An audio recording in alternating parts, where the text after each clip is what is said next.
Hi, is long time no see a kind of greeting? Because that's what I was gonna say. Anyway, long time no see. I haven't been here for the longest time, and recently I met with some educators in Kenya. We had very interesting conversations, by the way, about futures of education. And we talked about what's currently happening and what we envision the future of education to be based on what's currently happening. And we had very interesting things to say, by the way. What struck my mind was, like now, many people are able to do short courses online, they get the digital certification, and they can use this as proof for learning at their workstations, and they get promotions or they get salary increase, etc. And this is something that is here to stay with us at the moment. And when you look at the traditional institutions that allow you to enroll in their schools, maybe part-time or full-time, and you go through a course for 2 years or 4 years or three, sometimes even one. I don't know if one is popular. Maybe online, because I see that mostly online. And maybe the certificate courses could be 1 year. So this has been happening. And now with advancement in technology, AI, all these things around education, people are choosing the route to do these short courses, and they accumulate the badges, and that's enough proof of learning, as opposed to the traditional way of learning where you go through the school system for as many years as you can, you learn all the units, even those that are irrelevant to you, and you finish, you graduate, and that's it. So somebody said that the traditional way is so outdated, and so many institutions are in fear of losing clients. That's why they don't want to change the curriculum, etc., yada yada. But I'm also looking at, you see, when we went to school, we were prepared for jobs in the market. I'm an educator. I learned education.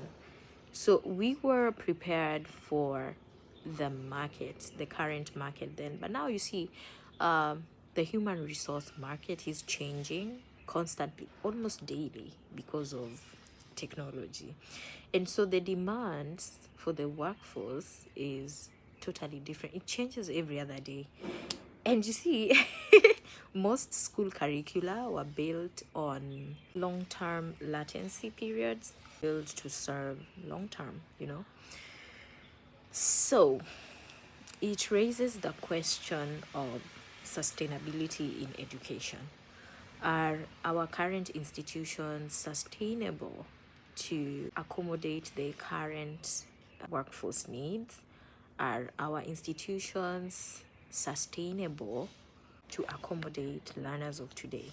I also thought of the impact of technology on jobs as well. Let's look at a good example, AI. There are people who've lost jobs because of AI.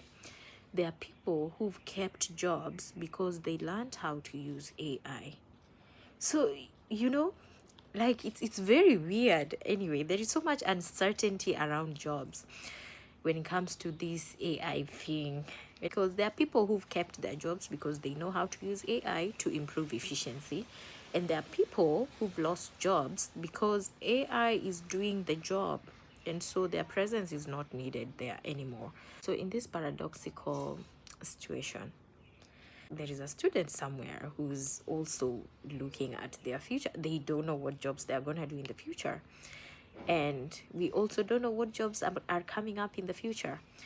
And I was thinking and looking at the blue collar jobs, the ones that people think those are not so elite. I'm looking at a future where those blue collar jobs are going to be the elite jobs, because then if there is a machine that can do your job better than you do, then it means you have no job to do. Plumbers are going to keep doing their job. Builders are going to keep doing their job. Welders are going to keep doing their jobs. Farmers are going to keep doing their jobs. We are going back to working with our hands. And while we are doing that, we are also looking at social emotional learning, because this is something that's not touched on by so many curricula in educational institutions. Many curricula are very traditional, to the sense that they are exam oriented. Now we are in the age where we are trying to move away from that. You've seen that in Kenya, for example. We now have the CBE curriculum, which was initially CBC, and you saw the resistance that came with when it was rolled out, from teachers to parents, people saying, oh, this is so bad, 844 was better, you know. And even telling a parent that, you see, now we will be evaluating your child based on things like meeting expectations, below expectation. They don't get it. They want figures and they want ranks. What number was my child, etc. We are bringing in curricula that encompasses social emotional learning, and people don't get it. Like, why am I learning about empathy? Why am I learning about emotional intelligence?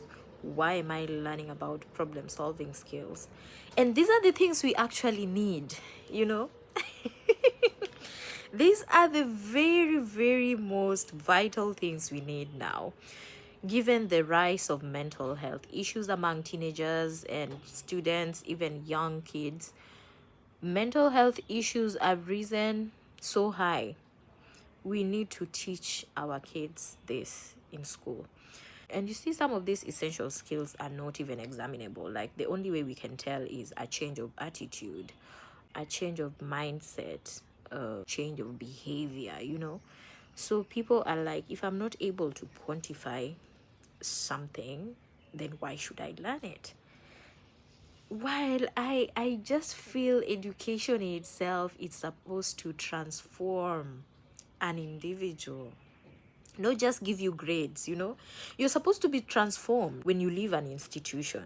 So I think the focus is going to be redirected to that, and teachers are going to do so many jobs, not just the teaching job, you know. So for those of you who are just used to teaching in school, you need to start thinking of something. And you know, this is why I love Kenyan teachers. Kenyan teachers don't just teach. They teach, they have business to run, they're farming, like they do every other thing they can. They don't just teach. So when it comes to being an adaptive teacher, I think Kenyan teachers really are a good example when it comes to that. And I'm also looking at our students, because we do not know the future of jobs at the moment. People are doing what's selling at the moment. People are doing what's on demand at the moment. And nobody's caring about the aftermath of all this when we just focus on what's on demand. And then what happens when that thing becomes obsolete? We go again to what's on demand. And what happens when that becomes... You get that cycle. So I don't know. We need to try and find a way of just coming up with curricula that's grounded on shaping the human and transforming the human into a useful citizen in leadership, in whichever sector they get into. They should be useful.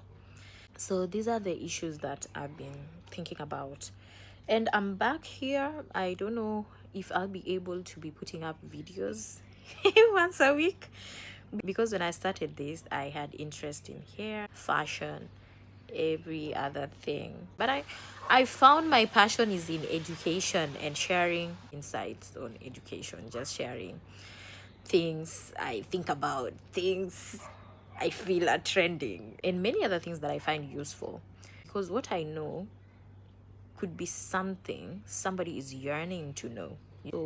So I plan to see you again soon. Bye.